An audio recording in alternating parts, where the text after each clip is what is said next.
Taigi, sveiki atvykę į 5-ąją kovą tarp Lennox ir KM. KM'as ir toliau ruošia oranžinę spalvą, lošia už taranus. Lennox'as toliau lošia už zergus ir rožinę ar tai balta spalva. Mapas. Žemėlapis vadinasi Metalopolis. Į šitą Metalopolį yra patobulinusi MLG. Nežinau, kas ten tokia kompanija, ar čia kažkas tai tokio. Vienu žodžiu, Lennox'as parašė, kad nėra, nebus taip, kad jie viens kito labai arti atsiras. Kita vertus, man atrodo, jie kaip tik arti ir atsirado, nes... O kur čia dar galima atsiras? Čia tai plėtinys, man atrodo. Jeigu čia atsirastų, čia irgi būtų tolok. Lygiai skaičiu, čia žemė trumpesnis kelias. Na, vienu žodžiu, sakė tik tais, kad close air. Trumpas oro kelias, bet sakyčiau, kad ir sausuma čia kelias nėra pats nors. Na, bet kuriuo atveju, nėra didelio labai skirtumo. Taigi, nustačiau savo kompiuterį ant, na, ne pačių aukščiausių, nes čia dar yra ultra highest resolution, bet tada jau mano kompas matyti iškeps. Pastačiau tik ant highest, dabar matau, kad mūsų overlordą arba kitaip prižiūrėtojai jau turi kažkokius garus, dūmus ar kas čia tokio. Neblogai atrodo, sakyčiau, man patinka. Taip, geizeriai, visa kita. Na, bet kuriuo atveju. Jeigu gerai atsimenu, tai šios serijos rezultatas iki šios 5 kovos yra 2-2. Ir taip, žiūrėsim, praeita kova buvo labai įspūdinga, man labai patiko. Kaip Lennox'as kovojo, na, ne viskais ten idealiai atliko, bet galutinis rezultatas pergalė buvo pasiektas, kas yra ir svarbiausia. Taigi, Lennox'as įsteigė pirmąją veisyklą, pirmąjį plėtinį. Ką iš čia numesta? Plaukimo baseinas, ne plaukimo, šiaip baseinėlis lingam. Matysim dujas, kad lingų greitį išvystyt. Taip. Čia nieko neįprasta irgi nematom. Žvalgai keliauja, mūlai atskrenda. Ir štai ir KM'as ima plėtinį. Matom, tranas. Taip, dabar jos ne dronais vadinsiu, o tranais. Užėjau į balticgamers.com svetainę, ten yra pradėtas lietuvių StarCraft kaip ir žodynas toks. Ir pasiskaitinėjau truputėlį ir, na šiaip dronis ne super blogai skamba, tranas irgi ne super blogai.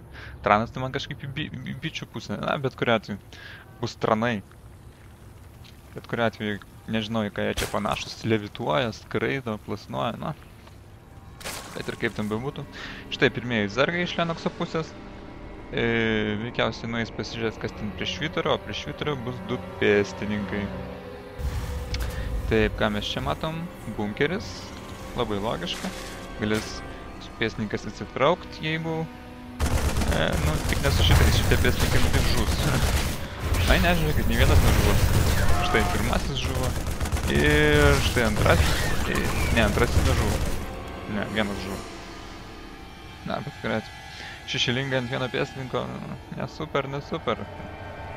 Bet nieko Lennox'as daug neprarado. Taip. Karalaitis čia purškė ant mūsų veisyklų. Tai turi būti. Štai, visi traumuoti sulindo į bunkerius. Ką mes matom? Matom komandinį centrą jau su palidoviniam lėkštėm. Galima jas tobulinti ir į kitą pusę, galima padaryti virtualią, bet šiuo atveju palidovinė ta lėkštė padeda numest mūlus, o mūlai padeda daugiau mineralų atvežti. Ir be to galima skeną padaryti. Nuskanuoti apylinkės, nes zergai mėgsta užsikast. Ir tokiu būdu pamatyti zergus. Ką mes čia matom? Mes matom dar vieną lėkštę kylančią, kas leis dar daugiau mūlų daryti. Ir tai aišku labai apsimoka taranam daryti, nes nereikia papildomai darbininkų švaistyti mineralų ant darbininkų, nes vienas darbininkas 50 mineralų. Štai matom 3 lingai, 4 bėgo, 2 žuvo. Čia nieko daug nepamatys. Ruselis yra pakeltas. Aišku, vienas lingas paterrorizuosi, tačiau šitie 4 vyrukai, manyčiau, sutvarkysi. Jeigu tik šlapia balutė. Ką tik matom, nusileido dar mūlų. Čia yra naujausia Terran technologija. Taip, ką mes čia matom? Matom evoliucijos... nežinau, kaip aš jį dar pavadinsiu. Evoliucijos pastatėlis. O geras, evoliucijos pastatėlis. Norėčiau į tą pastatėlį žiūrėti. O, ką mes matom? Tarakonų. Tarakonų landinį. Ir jezu, kaip aš nepastebėjau, krūvą tarakonų. Reikia mums units vienetų lentelę. Kiek čia tų tarakonų?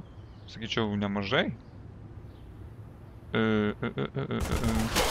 Neskaičiuosiu dabar, nes žiūriu, ką jie čia ruošiasi daryti. Užpult veikiausiai, bet matė, kai jiemas kas ateina jungti pusės, ar gal nematė. Šitie helinai prieš tarakonus yra dviginkliai faktiškai.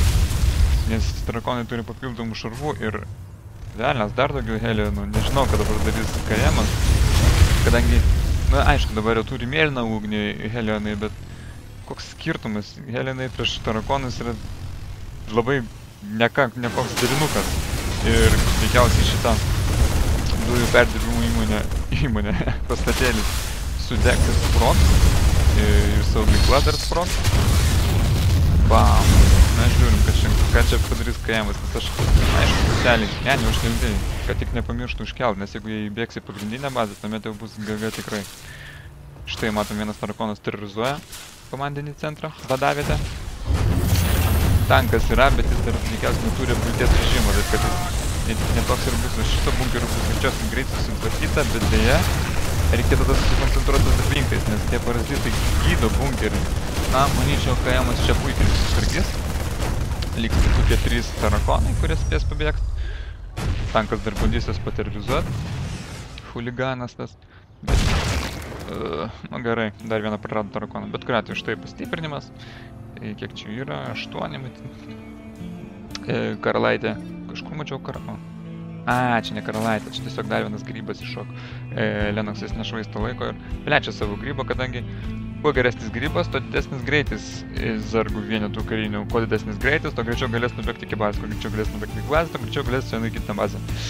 Ir matom 3 tankus, bet jie dar neturi apgulties režimą. Kur čia mūsų? O, jau turi idėją. Jau turi apgulties režimą. Dar nepastatyti kažkodėl jį. Štai, tarakonai puola, jie tai turėtų. Neįsijunginėja. Eis, netos karatins. Tai tankai apgulties režimų daro didesnę žalą. Bet aišku, kita verta čia ir nėra daug labai tarakonų.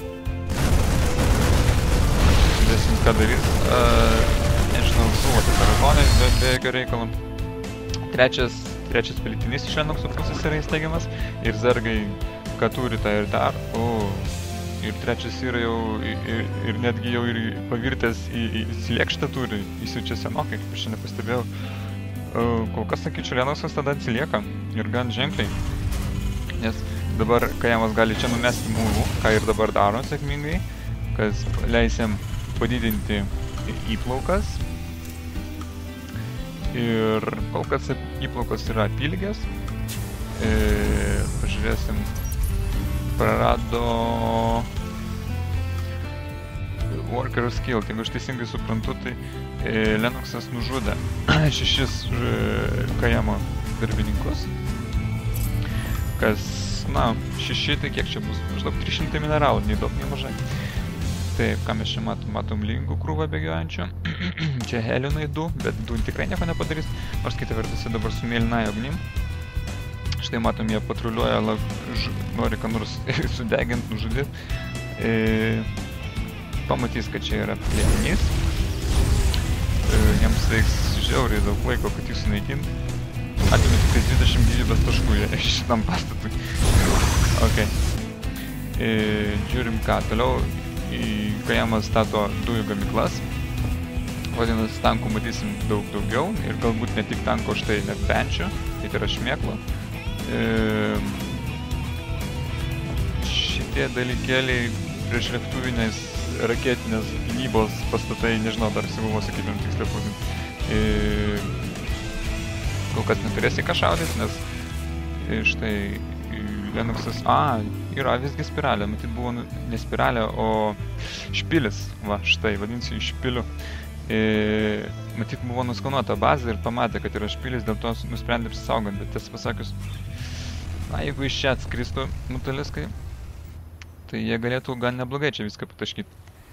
Kas dar man patiktų, jeigu kad šitas stebėtojas atskristų čianais ir Lennoxas čianais kirminą iškastų savo nidusą. Manyčiau, nežinau, ar pastebėtų, man atrodo nepastebėtų Kajamas, niekaip. Ir šito tikrai niekaip nesitikėtų. Ir Lennoxas įsteigė jau ketvirtąją vystyklą, o štai matom Helinus, nežinau, kaip čia 5 Helinai, ruošiasi terrorizuoti šitos dronus. Ne dronus, o dronus. Kontrolą pažiūrėkim. Štai nužudė jau 3, 6 nužudė. Ir vienu žodžiu išlygino rezultatą. Tų darbininkų žudimo skiltė. Taigi kiekvienas prarado po 300 mineralų, kas liečia darbininkus. Tai ką mes čia matom? Mes matom krūvą mūlų trečiajame plitinėje. Ir toliau yra plečiamas grybas, jau reiktų ir įmest, nes jis jau matosi išsiplėtęs iki galo. Toliau neplinta. Taip, ką mes matom, ką mes girdim, kad yra purškimas. Taip, čia pastatyta dar viena papildoma vystykla lervai, nes, o dieve, net nepastebėjau, Lennoxas turi 2300 mineralų. Jis gali terrorizuoti lingais, bet aišku, čia dabar neverta lingais terrorizuoti nieko, nes krūva tankų yra, nors kita vertus, jeigu čia atbėgtų, būtų netgi labai verta.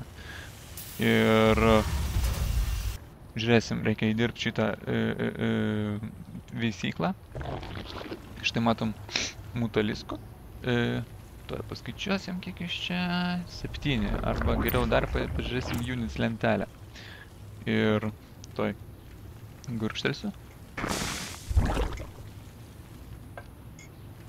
7 mutaliskai, 4 karalaitės, 2 overseers. Nežinau, šitos aš vadinsiu overlordus, vadinsiu stebėtojais, o overseersus nežinau kaip vadinsiu. Gal kokiais nors super stebėtojais, nes pas juos matot daugiau akių. Ką mes matom? Ogi matom, kad Kajamas įsidrasino, jau turi pakankamai tankų. Pėsininkų nesakyčiau, kad turi labai daug, bet kita vertus Lennoxas ir neturi. O, visgi turi. Benelingų jis turi. Ir jeigu gerai suvaldyti beinelingai bus, tai tuomet kareivukų labai greitai neliks. O mutaliskai galės tiesiog padaryti likusį darbą sunaikinant tankus. Taip, turim 20 benelingų, bet jie dėja tikriausiai, nežinau, kur tie benelingai dabar. Būtų gerai, kad atskristų labai greitų metų. Štai kur jie. Štai, būtų gerai, būtų, kad čia pagrindiniai bazė būtų kažkiek benelingų. Ką mes matom? Mes matom tai, kad jis turi žygius. Zerglingai puola tankus, benlingai puola kareivis. Tik tiesą pasakius, šie tankai atremė šitą benlingų puolimą. Ir vėlgi paradoksalu, kad Lennoxas turi daug mineralų ir daug dujų, bet nesugebėjo atremti šito puolimo. Nežinau. Blogai, Lennoxai, blogai, nes aš suprantu, kad čia pilna yra tankų iš tikrųjų ir jis jau matė su savo grybieną, kad jo priešas artėja, gal tiesiog nelaikų pastebėjo.